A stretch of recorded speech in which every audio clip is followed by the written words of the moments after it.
1,00,000 మంది శివభక్తులతో కలిసి మహారుద్రాక్ష పూజలో పాల్గొనండి. వెంటనే కాల్ చేసి మీ పేరును నమోదు చేసుకోండి. నమస్తే రమగారు. నమస్తే జయ. రమగారు, మనం వంటింట్లో ఉపయోగించే పాత్రలు ఈ మధ్య నేను ఒక 2-3 ఆర్టికల్స్ కూడా చూశానండి. ఒక స్టోరీ విన్నాను, కుక్కర్లు పేలిపోతున్నాయని. ఎంత భయంకరంగా అనిపించిందంటే మా ఇంట్లో కూడా పేలింది. అవునా రమగారు? ప్రెషర్ ప్యాన్ ఎప్పుడో ఓకే. ఏదో చిన్న అడ్డం పడి డామని కొట్టేసి మొత్తం ఉన్న పప్పు అన్నం అంతా పైకి కొట్టేసి గందరగోళంగా అయ్యి ఇల్లు వాకిలి ఆ వెయిట్ ఇక్కడ తగిలింది ఎప్పుడో. ఓ ఓ పిల్లలు చిన్నప్పుడు ఇంకా నయ్యం. కానీ జాగ్రత్తగా చూసుకుని పెట్టుకుంటాను తర్వాత. అంతే, తప్పదు. అవి మనం అల్యూమినియం వాడేవాళ్ళం. ఇప్పుడు స్టీల్ కూడా వచ్చేసినాయి. స్టీలే వాడాలని ఒక అవగాహన కూడా వచ్చేసింది. ఇవి కాకుండా కంచు పాత్రలు చాలా మంచివని, ఇత్తడివైతే ఇక చెప్పక్కర్లేదు. రాచిప్పలు అంటారు చూడండి, అవి మట్టి పాత్రలు. ఒకప్పుడు రోజుల్లో అవి వాడుకునే వాళ్ళం. ఇప్పుడేమో షో పీసెస్ అయిపోయినాయి అవి కదరమ్మ గారు. చాలా కాస్ట్లీ అవ్వటం, మెయింటెనెన్స్ చాలా కష్టం అయిపోయింది అని చెప్పేసి జస్ట్ అందానికి మాత్రమే పెట్టుకుంటున్నాం. కానీ ఒకప్పుడు రోజు మరి ఎట్లా మెయింటైన్ చేసేవాళ్ళు?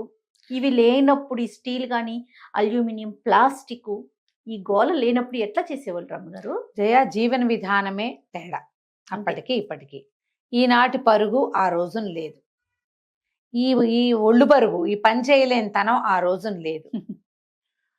తర్వాత సమయం ఎక్కువ ఉండేది, ప్లానింగ్ ఎక్కువ ఉండేది. ఈ తిండికి షోకు ఆ రోజున లేదు, తిండి సోకు లేదు. సింపుల్ పదార్థాలతో భోజనం అయిపోయేది. ఎక్కువ మంచి మంచి పదార్థాలు, పులిహార్లని, బూర్లని, పాయసం అని, బొబ్బట్లని, అప్పచ్చులని, చెక్కలు, చేగోడీలు, వెన్నుండలు, పోకుండలు ఇవన్నీ సందర్భం ప్రకారం చేసుకునే వాళ్ళు కానీ రోజువారీ వ్యవహారంగా ఉండేది కాదు. రోజువారీ అందరిళ్లలోనూ ఓ పప్పు, ఓ రసం, ఓ చారు. రసం పేరు ఇప్పుడు వచ్చింది, రసాలు మెద్రాస్ రసాలు వచ్చినాయి మనకి, అవే కదా. అంతేగా. పప్పు, చారు, చింతపండు పచ్చడి, రోట్లో సులువుగా కాస్త పచ్చడి నూరుకోవటం, పెరట్లోకి వెళ్ళటం, ఆకుకూర తీసుకురావటం, వేసుకోవటము, పప్పులో పడేసుకోవటము. పప్పు వండుకునేవాళ్ళు, లేదా ఒక్క కూర, చారు. అసలు రాత్రిళ్ళు రోజువారీ చారు పెట్టుకుని అప్పడము, చారు, మజ్జిగ అన్నమే తినేవాళ్ళు. నా చిన్నప్పుడు నాకు అందరిళ్లలోనూ అంతే. రాత్రిపూట కూర చేయటం అనేదే లేదు. పొద్దునుండిందే ఏదైనా, లేకపోతే అంత పచ్చడి వేసుకోవటం, కాస్త చారు పోసుకోవటం, మజ్జిగ పోసుకోవటం. రాత్రిళ్ళు 7 గంటలకల్లా తిండి అయిపోయేది. ఇప్పుడు మనం కాదు, నార్త్ ఇండియాలో అంతా కూడా రొట్టెలు చేసుకునేవాళ్ళు. ఓ ఉల్లిపాయ, ఓ పచ్చిమిరపకాయ, ఏదైనా కూర అంటే కూరలు అయితే ఉల్లిపాయ, పచ్చిమిరపకాయ, అచారు, ఊరగాయతోటే వెళ్ళిపోయేది. పాతకాలం ఇంతంత ఊరగాయలు పెట్టుకునేవాళ్ళం, ఎంతంత పెట్టేవాళ్ళం జయ. మా ఇంట్లో నాకు తెలిసే 2 3 వందల కాయల మాగాయ పెట్టేవాళ్ళం. నాకు బాగా ఊహొచ్చాక కూడా, నేను పెద్దదాన్ని అయ్యాక కూడా తీసిన చెక్కులు తీస్తూనే ఉండేవాళ్ళం మాగాయకి. పెద్ద మా హాల్, ఎంత పెద్ద హాలో మా సావిడంతా మామిడికాయలే ఉండేవి పచ్చళ్ళ రోజుల్లో. 5 6 7 8 మంది కూర్చుంటే గానీ ఆ పని అయ్యేది కాదు. ఇప్పుడు ఎడం చేత్తో ఇంత చేపెట్టుకుంటున్నాం. ఆ రోజులు వేరు కదా. అప్పుడు ఏం చేసేవాళ్ళు, ఈ పాత్రలు వంట పాత్రలకి పొయ్యి మీద వండుకునేవాళ్ళు. ఒక్క అన్నం. ఇప్పట్లాగా వీళ్ళకి కొర్రలు, వాళ్ళకి ఇవి, వాళ్ళకి ఇంకోటి, ఇవి ఉన్నాయా? ఒకరికి బ్రౌన్ రైస్, ఒకరికి వైట్ రైస్, ఒకళ్ళకి కొర్రన్నం, ఇంకొకళ్ళకి ఏమిటో సజ్జలు, ఒకళ్ళకి రొట్టెలు, ఇంకొకళ్ళకి చపాతీలు. ఎన్ని వేషాలు వేస్తున్నామమ్మా. తిండికి ఇంత వేషం లేదు జయ, ప్రధానమైంది అది. అదైతే నిజమే. నెంబర్ 1. నెంబర్ 2, ఆడవాళ్ళకి పరుగు లేదు. పూర్వం వాళ్ళ పని అదే. ఇంకా ఇవి సర్దాలి, అవి సర్దాలి, అదేమిటో సవరించాలి, వాళ్ళు బజార్లో వెళ్ళాలి, బయటికి వెళ్ళాలి, సామాన్లు తెచ్చుకోవాలి, ఏమీ ఉండేవి కాదు ఆడవాళ్ళకి. అమ్మ, మీరు నా మీద ధ్వజం ఎత్తుకుని పడబోకండి. ఇది నేను చూసిన సమాజమే, నాకు క్లియర్ గా తెలిసిన సమాజం సంగతే ఇది. అలా ఎందుకు లేదు అంటే, మీరందరూ మీ అమ్మల్ని చూసుకుంటే మీకు తెలుస్తుంది. ఓ 30 ఏళ్ల నుంచే పరుగు. యాక్చువల్గా మా అక్కయ్యలు ఇద్దరు, మా రెండో అక్కయ్య, మూడో అక్కయ్య, వీళ్ళిద్దరూ ఎంత పెద్దవాళ్ళు. రెండో అక్కయ్య కొడుకు నాకంటే పెద్దవాడు జయ. మూడో అక్కయ్యకి నేను 2 ఏళ్ల పిల్లప్పుడు పెళ్ళయింది. వీళ్ళిద్దరూ టీచర్లుగా పనిచేశారు మా ఇంట్లో, నేను చూశాను. మా అక్కయ్యలు తెల్లవారితో లేచి అసలు ఎట్లా ఒక్కచోట కాళ్ళు ఒకచోట పెట్టి నుంచోకుండా కూర్చోకుండా పనిచేసేవాళ్ళు. ముగ్గురేసి, ఇద్దరేసి, నలుగురేసి పిల్లల్ని చూసుకునేవాళ్ళు. మమ్మల్ని కూడా చూసేవాళ్ళు మా అక్కయ్యలే. టీచర్ ఉద్యోగాలు కాబట్టి ఆ కాలపు విధానమే వేరు. అప్పటికి గ్యాస్ స్టవ్లు మొదలైనవి మా అక్కయ్యలు స్కూళ్ళకి వెళ్ళే నాటికి. ఏవో అన్నానికి విత్తడి గిన్నెలు ఉండేవి. రాచిప్పలు ఏవో ఒకటో అరో ఉండేవి. స్టీల్ గిన్నెల వంట వచ్చేసింది, అల్యూమినియం పాత్రలు వచ్చినాయి. పరుగులు పెడుతూ చేసేవాళ్ళు. అసలు మా అక్కయ్యలు చేసిన పనిలో జయ, నేను సత్య ప్రమాణంగా చెప్తున్నా, 100వ వంతు పని చేయట్లా నేను ఇప్పుడు, 100th పార్ట్ చేయట్లేదు. అంత పని, పరుగులు పెట్టేవారు. అన్ని పనులు, అన్ని రకాల పనులు, మనకు అన్నిటికీ స్విచ్ వేస్తే అయిపోతుంది.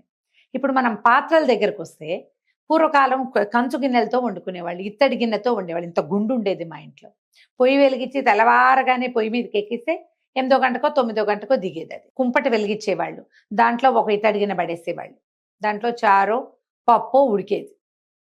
దాలు పెట్టేవాళ్ళు, దాంట్లో పాలు పడేసేవాళ్ళు, పాల గిన్నె పెట్టేవాళ్ళు, పాలు కాగుతూ ఉండేవి. దేనికి అవి విడివిడిగా ఉండేవి? 3 వేరు, ఒక పొయ్యి, ఒక కుంపటి, ఒక దాలి. మా ఇంట్లో నడిచిన కథే చెప్తున్నా నేను. వేరే ఇళ్లలో కథలు నేను చెప్పలేను కదా, నేను చూసిన కథే ఇది. ఇప్పుడు పాలు ప్రయత్నం ఎక్కువ లేని వాళ్ళు, మాకు బోల్డ్ పాడి పిల్లలు ఎక్కువ, పెరుగు నెయ్యి వెన్న అన్నీ కావాలి మాకు, పాలు మాత్రం ఉండేవి. ఇది ఖచ్చితమైన వ్యవహారం అయిందా? ఇప్పుడు అలా లేదు, ఒకటే పొయ్యి. కొన్ని ఇళ్లలో కుంపటి ఉండేది కాదు. ఈ పొయ్యి మీద ఏవో ఇత్తడిగిన పడేసి అన్నం దింపుకుని పప్పు ఎక్కించేవాళ్ళు. పప్పు, అన్నం, తర్వాత ఏమో మజ్జిగ, ఊరగాయ, అయిపోయింది. ఆడవాళ్ళకి పొలం పనులు ఉండేవి కానీ ఏదో ఇళ్లల్లో పనులే తప్పిస్తే ఉద్యోగాలు లేవు ఆ కాలం అది. అయితే దీంట్లో ఏంటంటే మనం ప్రధానమైంది సమయాలు ఒకటి. మగవాళ్ళకు కూడా ఉద్యోగాలు, ఈ పరుగులు ఆనాడు ఈ పాత్రలు వాడిన కాలంలో లేవు కదమ్మా. ఉద్యోగాలు తక్కువ, వ్యవసాయాలు ఉండేవి, ఏవో వృత్తులు ఉండేవి. వీళ్ళందరూ ఇళ్ల దగ్గర వృత్తుల వ్యవహారంగానే నడిచేది. భోజనానికి వేళలు కూడా ఇప్పట్లాంటి టైమింగ్స్, బ్రేక్ఫాస్ట్, లంచ్, డిన్నరు కాదు. ఈ బ్రేక్ఫాస్ట్ అందరిళ్లలో సద్దన్నమే ఉండేది. వేడన్నం పొద్దున్నే ఎవ్వరికీ అక్కర్లేదు, అందరూ రాత్రివే తినేవాళ్ళు. పొద్దున్న అందరూ జయ సద్దన్నమే తినేవాళ్ళు. ఇప్పుడు పొద్దునే వంట అవ్వాల్సిన ప్రయత్నం ఏముంది, నిదానంగా ఎక్కుతుంది పొయ్యి, అన్ని సవరించుకుంటే సరిపోతుంది. ఆ కాలం వేరు కదా, అందుకని అప్పుడు అది నడిచేది. ఇప్పుడు అది కుదరటం లేదు. దీంట్లో ఏంటి మెయింటెనెన్స్, ఈ పాత్రలు ప్రతిరోజు ఆ కంచు పాత్రతో వేసరికి టంగులు దిగుతాయి, దాన్ని శుభ్రంగా తోముకోవాలి. బరువు, కంచు బరువు, ఇత్తడి బరువు, రాచిప్పలు బరువు. రాచిప్పలు మామూలు బరువు కదా. సోప్ స్టోన్ అంటారు, ఇప్పుడు కూడా ఫ్యాన్సీగా అందరు కొనుక్కుంటారు. ఈ మద్రాసు, తమిళనాడు వైపు అంతా వాడుకుంటున్నారు. మన దగ్గర కూడా ఇత్తడి వాడే వాళ్ళు ఉన్నారు, కానీ కంచు పాత్రలు ఇప్పటికి చాలా తక్కువ. నా దగ్గర కూడా నేను తెస్తుంటా కదా ఇక్కడికి, ఒక అన్నం వండే గిన్నె ఉంది. రోజువారీ నేను అన్నం వార్చుకోవడానికి ఆ గిన్నె వాడుకుంటా. పాయసం చేయడానికి ఒక బుజ్జి గిన్నె నా దగ్గర ఉన్నవి. ఇంత కంచుగుండు ఉన్నది, కానీ మంచినీళ్ళకి ఒక వారం రోజుల నుంచి తర్వాత దాన్ని తోమలేక దాని లోపల పెడుతుంటాను నేను, మళ్ళీ తీస్తూ ఉంటా ఎప్పటికప్పుడు. ఇలా గుర్తొచ్చినప్పుడల్లా ఒక మనోవ్యాధిలాగా ఉంటుందన్నమాట అది. అయ్యో ఇది వాడుకోవట్లేదే అనిపిస్తుంది. దాన్ని తోమద్దు, ఆ తోమటానికి సత్తా లేదు, సమయం లేదు. దేంతో రమ్మగారు? చింతపండుతోనే? చింతపండుతోటి, పాత చింతకాయ పచ్చడి ఉంటే అది, చింతపండు పొద్దున చారులో పడేసిన చింతపండుతోటి, లేదా కొద్దిగా చింతపండు పిసికేసి పులుసుకి పక్క పెడతాం కదా, కొంచెం ఉప్పురాళ్ళు వేసి అది. నేను పీతాంబర్లు అవి గిన్నెలకి వాడను, ఇష్టం ఉండదు నాకు, ఏమైనా కెమికల్ ఉండిపోతుందని భయం, అందుకని వాడను. దీని సంగతి ఆలోచిద్దాం. ఏమిటి ఈ పాత్రల ప్రత్యేకత, ఇది వరకు ఎందుకు వాడేవాళ్ళు, ఆ కాలపు ఆలోచన ఏమిటో అనేది మనం చూడాలి. మనం ఆహారమే మనకు మెయిన్. అది ఎంత శుద్ధంగా, ఎంత శుభ్రంగా, ఎంత నిదానంగా, పూర్తిగా పక్వం అయితేనే మన ఆరోగ్యానికి మంచిది. ఈ కంచు అనేది పూర్ణ లోహంగా చెప్తారు. ఇది 2 లోహాల కలయిక, రాగి అండ్ టిన్, సీసం. అదే సీసం అనకూడదు, దాన్ని ఏమనాలి, దాన్ని ఈ టిన్ని సత్తు అలాంటిది ఏదో అంటారు. కళాయి వేస్తారు చూడు గిన్నెల లోపల తెలగండి, ఆ కళాయి వేసే పదార్థమే ఇందులో ఉంటుంది. పూర్తి రాగి పాత్రలు వంటకి పనికిరావు, ఎందుకంటే పులుపుకి స్పందిస్తుంది. ఈ అదేను ఈ టిన్ను 2 కలిపి తగరము ఏమిటో అంటారు, తగరం అంటారు టిన్ను. ఇవి 2 కలిపి ఈ పాత్రలు తయారు చేసేవాళ్ళు. మంచి బరువు, తూకంగా ఉంటే బద్దలవుతాయి అవి. కంచు గిన్నె మీద మనం ఇలా దేంతో ఐరన్ దేంతో కొట్టాము, టింగ్ అని మోగుతూనే ఉంటుంది, అది భలే సౌండ్ వస్తుంది. శుభ్రంగా తోమితే చాలా క్లీన్గా ఉంటాయి. దీంట్లో వండిన వంట రుచే వేరు. అన్నం కూడా తాపీగా ఉడుకుతుంది, అన్ని పక్కల సెగ అందుతుంది. ఓ పక్కన మాడడం, ఓ పక్కన ఉడకటం, ననుబాయి అయిపోవటం అలాంటివి జరగకుండా ప్రాపర్గా ఉడుకుతుంది. అన్ని పక్కలకి సెగ అందుతుంది, రుచికరంగా ఉంటుంది పదార్థం. దాంట్లో ఉండే మైక్రో న్యూట్రియంట్స్, ఆహారంలో ఉన్నవి, పాత్ర వల్ల రుచి పెరుగుతుంది. ఈ టిన్ను సత్తు పాత్ర ఉంది కదా, సత్యపాల అనేవాళ్ళు చిన్నప్పుడు, ఆ పాత్రల్లో మజ్జిగ భలే రుచిగా ఉంటుంది. ఇవన్నీ శుభ్రం చేసుకోవాలి, తోముకోవాలి, బాగా బరువుగా ఉంటాయి, ఖరీదు. దీనికంటే కొంచెం తక్కువ ఇత్తడి పాత్రల్లో కూడా వండుకోవచ్చు. ఇత్తడిలో కూడా మందపాటివి కొనుక్కోవాలి. అయితే ఇందులో ఏ పులుపు తగిలినా అది స్పందిస్తుంది. అవును, అందుకని ఏం వండినా అందులో నుంచి ఖాళీ చేసేసుకోవాలి. ఇత్తడి బరువు వరకు వాడుకోవచ్చు, వంట వరకు వాడుకొని పాత్ర ఖాళీ చేసుకోవాలి. ఆరోగ్యానికి మంచిది. క్రమంగా ఏమైంది, మన వాళ్ళు అల్యూమినియంలోకి, తెల్లటి వాటిల్లోకి దిగారు. ఇది బ్రిటిషర్స్ కాలంలో వాళ్ళు పెట్టిన పాత్రల ఇది. అంటే ఈ జైల్లో ఉన్న వాళ్ళకి ఈ అల్యూమినియం పాత్రల్లో వండిన ఆహారం పెడితే క్రమంగా వాళ్ళ ఆరోగ్యాలు క్షీణిస్తాయని ఆ పాత్రలు ప్రవేశపెట్టారు వంట పాత్రలుగా అని ఒక కథనం చాలా చోట్ల చదువుతాం.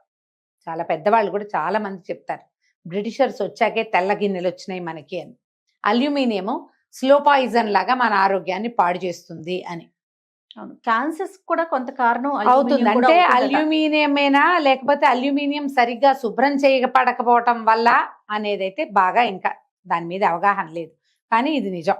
అల్యూమినియంకి ముందు, అల్యూమినియంకి తర్వాత ఇండియన్ హెల్త్ గురించి మాట్లాడితే అల్యూమినియం కంటే ముందున్న ఆరోగ్యం వేరు, తర్వాత ఆరోగ్యాలు ఖచ్చితంగా వేరుట.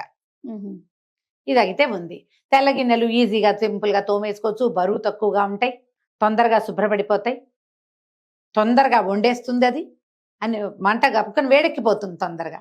అందుకని అందరూ తెల్ల గిన్నెల్లో పడి ఈ బరువు అని, మొయిలేమని, వండటం కష్టమని, శుభ్రం చేయటం చచ్చిపోతున్నామని, మెయింటెనెన్స్ కష్టమని జనాలంతా ఏం చేశారు, మెల్లిగా ఈ పాత్రల్ని బయటికి తోసేశారు ఇళ్లలోంచి. యాక్చువల్గా ఇలాంటి ఒక కంచు గుండిగా, ఇత్తడి గుండిగా అలాంటివి ఉంటే ఇవి అత్యవసరానికి అమ్ముకోదగిన వస్తువులుగా కూడా ఉండేవి. ఇదివరకు రోజుల్లో పెద్ద కంచు గుండిగా ఉందంటే అది ఈజీగా ఒక బస్తా 2 బస్తాల బియ్యానికి మారకంగా పనిచేసేది, తాకట్టు పెట్టుకోవడానికి పనిచేసేది. నాకు గుర్తుని చెప్తా, పొత్తూరు విజయలక్ష్మి గారిదనే ఈ కథ కాదా, పొత్తూరు విజయలక్ష్మి గారిది కాదు చెప్తా ఉంటాను, సోమరాజు సుశీల్ గారిది అనుకుంటా.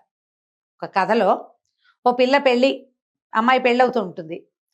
సడన్ గా అనుకోకుండా బోళ్ళంత మంది చుట్టాలు వచ్చేస్తారు. వీళ్ళు వంట అనుకున్న దానికంటే మనుషులు ఎక్కువైపోయారు. ఆవిడ పెళ్లి కూతురి నాయనమ్మ భలే ఘటికురాలు. ఆవిడ ఏం చేస్తుందంటే, ఏ సత్రంలో పెళ్లి చేస్తున్నారో సత్రంలో ఉన్న ఒక గుండిగని నిశ్శబ్దంగా తాకట్టుకు పంపించి, గుండిగని తాకట్టుకు పంపించి అప్పటికప్పుడు మళ్ళీ బియ్య బస్తా అవి తెప్పించి వంట పూర్తి చేయించేసి, మరి బియ్యం కావాలి, కూరలు కావాలి, ఎన్ని కావాలి, అవునవును, వంట పూర్తి ఫినిష్ చేసేసి పెళ్ళి అయిపోయాక వచ్చిన వాళ్ళందరూ ఇచ్చిన చదివింపుల డబ్బులతోటి చల్లగా ఆ డబ్బులు అక్కడ కట్టేసి ఆ గుండికి మళ్ళీ తెచ్చి వెనక్కి పెడతారు. అంత హెల్ప్ చేసేవి.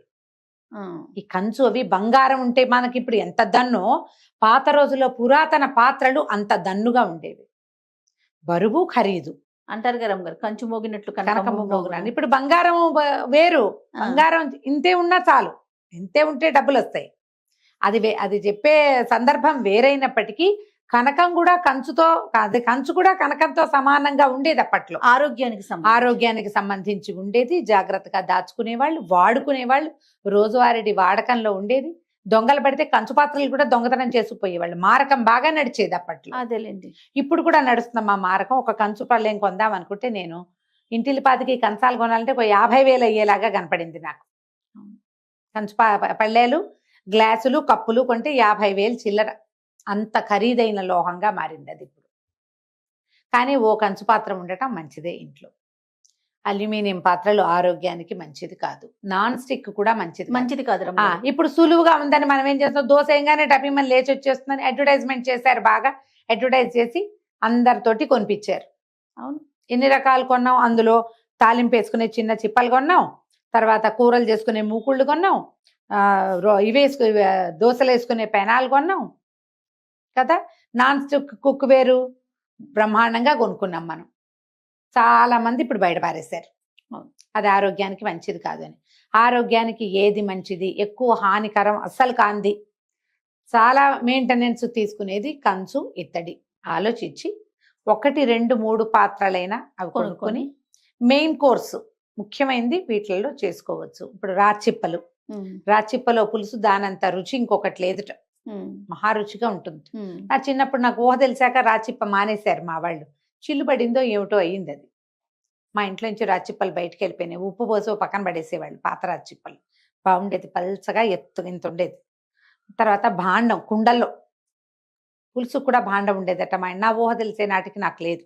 మాకు స్టీల్ గిన్నెలు వచ్చేసి ఇత్తడి పాత్రలు ఉండేవి, ఇత్తడి మీద ఉండేవాళ్ళు. ఈ పొయ్యి స్టవ్లు వచ్చేసినాయి కదా, కాల్ గ్యాస్ వచ్చింది.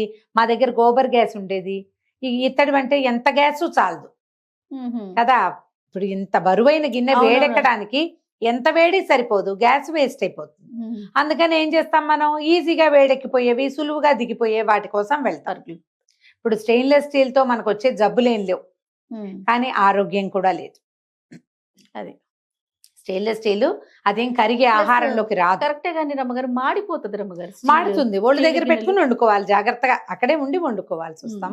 ఎంత చేసినా కూడా మనకి మిగతా పాత్రలతో కంపేర్ చేస్తే స్టీల్ దాంట్లో కొంచెం మాడు అనేది తెలుస్తుంది. ఆలోచించుకుని మనం ఏం చేయగలము, ఆరోగ్యానికి మంచిదని చాలా చేస్తున్నాం మనం. అవునండి కదా.